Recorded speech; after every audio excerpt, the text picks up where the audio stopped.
Selamat malam Aumania. Kita jumpa lagi di Midnight Live. Apa kabar penonton? Pergi ke pasar beli sendal. Jangan lupa membeli pepaya. Timnas futsal lolos ke final. Siap-siap kita angkat piala. Langsung aja kita mulai, inilah Midnight Live.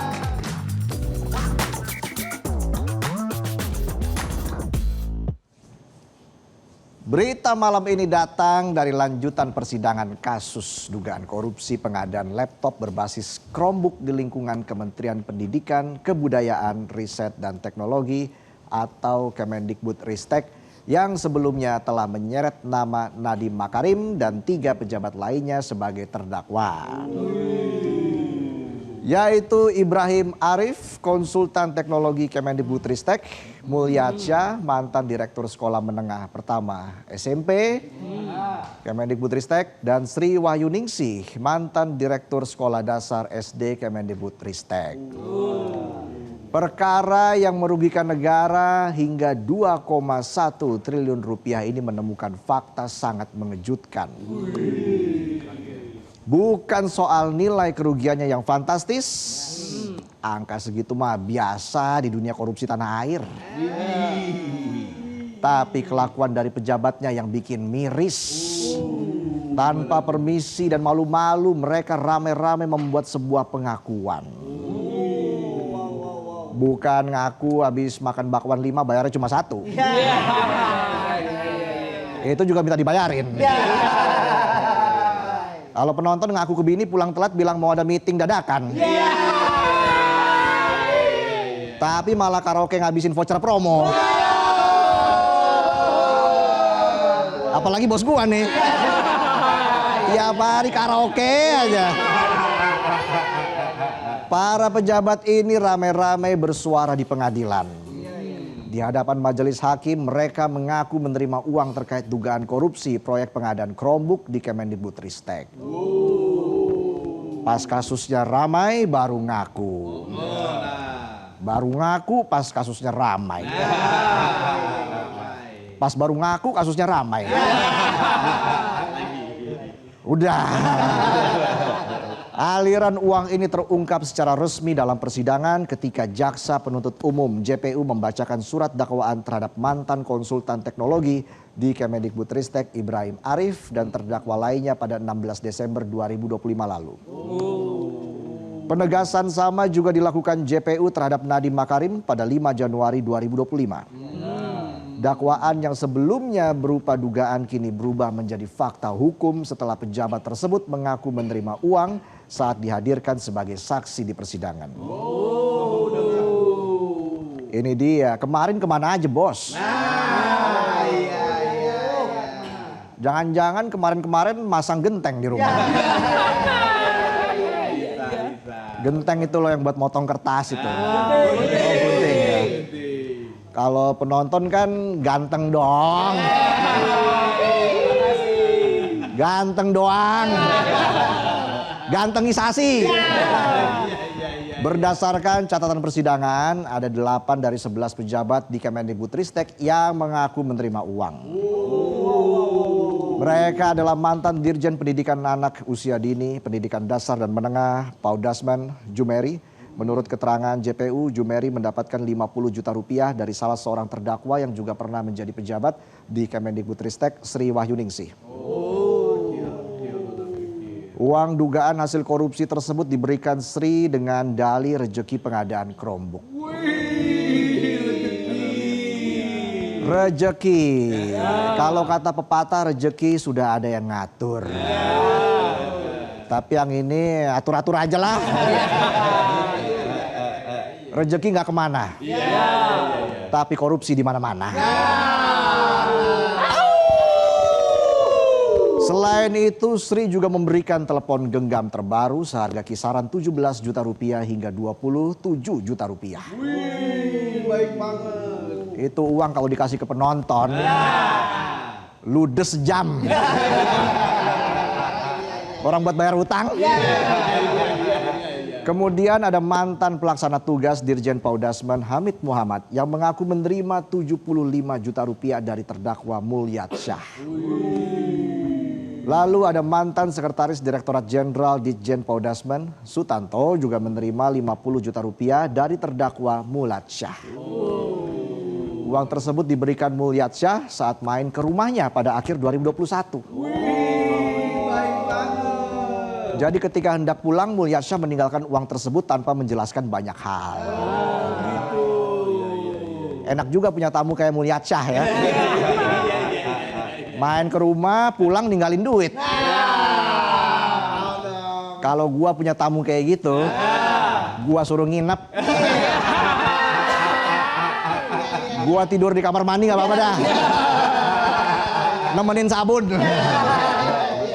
Mantan Direktur Pembinaan SMA Kemendikbudristek Purwadi Sutanto menerima uang sebesar $7.000 Amerika Serikat setelah tidak lagi terlibat perencanaan pengadaan laptop berbasis Chromebook. Selanjutnya mantan Direktur Pembinaan menerima 500 juta rupiah dari Mariana Susi selaku rekanan PT Bhinneka Mentari Dimensi yang menjadi salah satu penyedia Chromebook.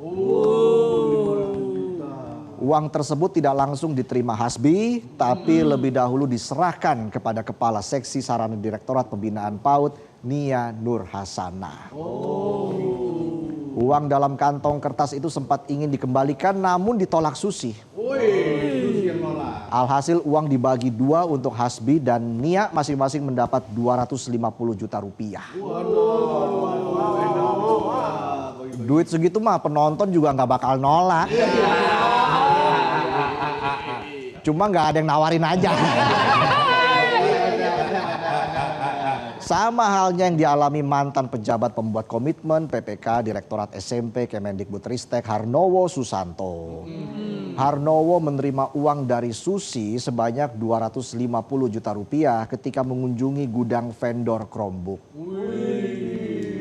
PPK Direktorat SMA Dani Hamidan Koir juga menerima uang dari Susi senilai $30.000 Amerika Serikat yang kemudian dibagi-bagikan pada pejabat lain.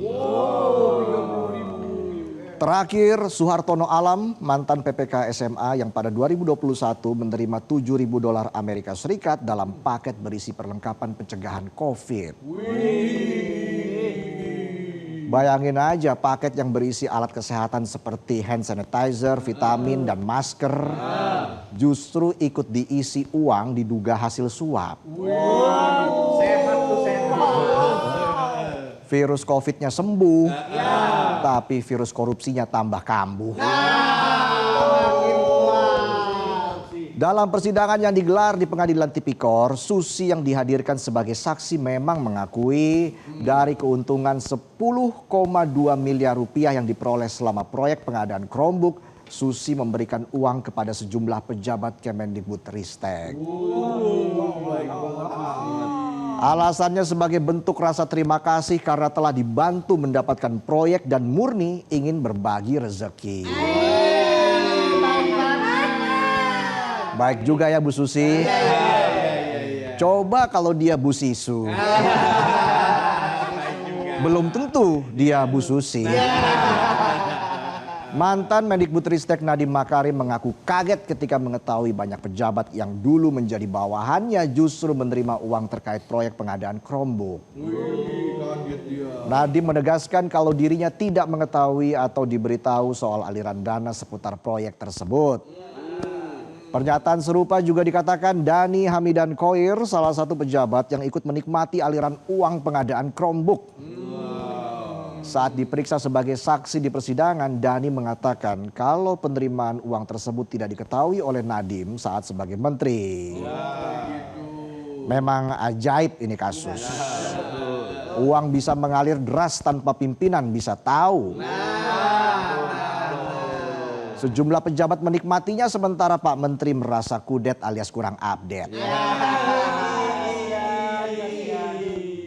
Tahu-tahu diseret jadi terdakwa suap dalam kasus yang sama dan sejumlah pejabatnya pun langsung speak up. Kompak mengaku pernah menerima uang berharap dapat simpati dari majelis. Lucunya lagi ketika di hadapan hakim, para pejabat tersebut mengaku sudah mengembalikan uang yang diterimanya ke kas negara melalui kejaksaan. Enak banget ya, tinggal balikin urusan selesai. Ibarat temen lo di kantor bikin laporan dinas keluar kota beli bon palsu. Biar bisa di mark up. Pas ditanya finance bingung dia. Lah kok ini bonnya James Bond. Salah beli bon palsu nih. Pengacara Nadiem Makarim, Ari Yusuf mempertanyakan nasib pejabat kementerian yang menerima uang dari pengadaan Chromebook tapi masih dihadirkan sebagai saksi. Mereka justru tidak mendapatkan konsekuensi hukum atas perbuatannya. Kata Ari, para saksi baru mengembalikan uang tersebut saat penyidikan tahun 2025. Padahal uang sudah diterima sekitar tahun 2021 hingga 2022. Undang-Undang Nomor 20 Tahun 2001 mengenai pemberantasan tindak pidana korupsi secara jelas menyebutkan bahwa penerimaan gratifikasi harus dilaporkan kepada Komisi Pemberantasan Korupsi KPK paling lambat 30 hari kerja sejak tanggal penerimaan.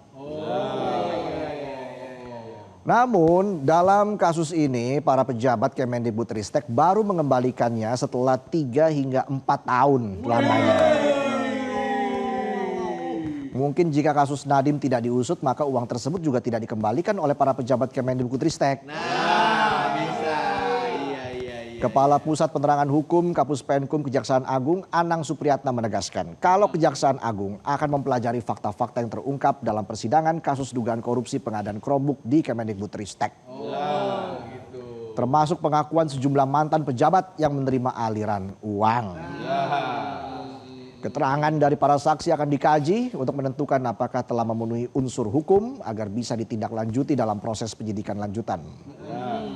Inilah panggung nyata, para pelaku korupsi baru mengaku ketika kasusnya sudah mulai diusut. Modus tuh, modus. Seakan kejujuran menjadi barang mahal yang bisa ditunda. Iya. Udah kayak penonton. Kayak penonton mau promosi ditunda. Sabar aja. Kegagalan hari ini belum tentu keberhasilan esok hari. Namun dari semua kekacauan ada pelajaran yang tidak bisa diabaikan. Keberanian sejati bukanlah menunggu ketahuan lalu mengaku. Tapi menolak menerima yang bukan menjadi haknya sejak awal. Integritas bukan aksesoris yang bisa dipakai saat nyaman melainkan fondasi dari sistem yang adil. Semoga generasi mendatang belajar bahwa pendidikan sejati lahir dari karakter yang kuat, dari teladan yang konsisten, dan dari keberanian menegakkan keadilan tanpa menunggu panggung persidangan. Betul. Kita berharap punya pejabat yang sadar akan tanggung jawab, tidak hanya pintar membaca anggaran, tapi juga memiliki kepekaan nurani. Itulah tadi sajian pembuka kami di Midnight Live. Kami akan kembali dengan sejumlah informasi lain. Hari ini juga ada Come On Kamis Omon-Omon Online. Dan juga kita akan menghadirkan bintang tamu di Midnight Live. Penasaran kan? Maka itu tetaplah di Midnight Live. Jelajahi cara baru mendapatkan informasi. Download Metro TV Extend sekarang.